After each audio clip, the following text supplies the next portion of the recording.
For alongside our famous individualism, there's another ingredient in the American saga, a belief that we're all connected as one people.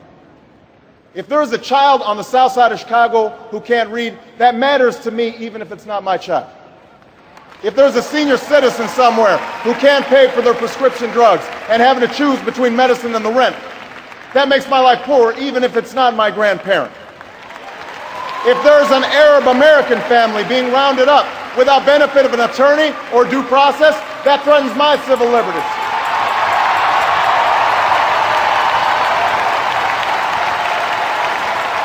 It is that fundamental belief. It is that fundamental belief, I am my brother's keeper, I am my sister's keeper, that makes this country work.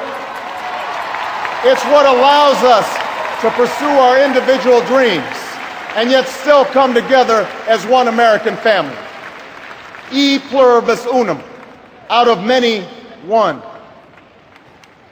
Now, even as we speak, there are those who are preparing to divide us. The spin masters, the negative ad peddlers, who embrace the politics of anything goes. Well, I say to them tonight, there is not a liberal America and a conservative America. There is the United States of America. There is not a black America and a white America and Latino America and Asian America. There's the United States of America. The pundits like to slice and dice our country into red states and blue states. Red states for Republicans, blue states for Democrats. But I've got news for them too. We worship an awesome God in the blue states, and we don't like federal agents poking around in our libraries in the red states. We coach Little League in the blue states, and yes, we've got some gay friends in the red states. There are patriots who opposed the war in Iraq, and there are patriots who supported the war in Iraq. We are one people, all of us pledging allegiance to the Stars and Stripes, all of us defending the United States of America.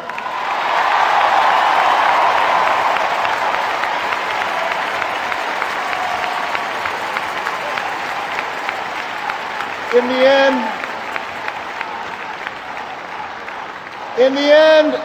the end, that's what this election is about.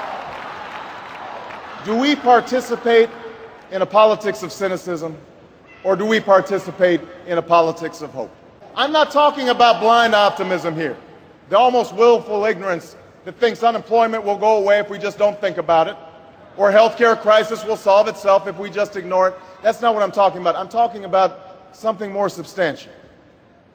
It's the hope of slaves sitting around a fire singing freedom songs. The hope of immigrants setting out for distant shores. The hope of a young naval lieutenant bravely patrolling the Mekong Delta. The hope of a mill worker's son who dares to defy the odds. The hope of a skinny kid with a funny name who believes that America has a place for him too.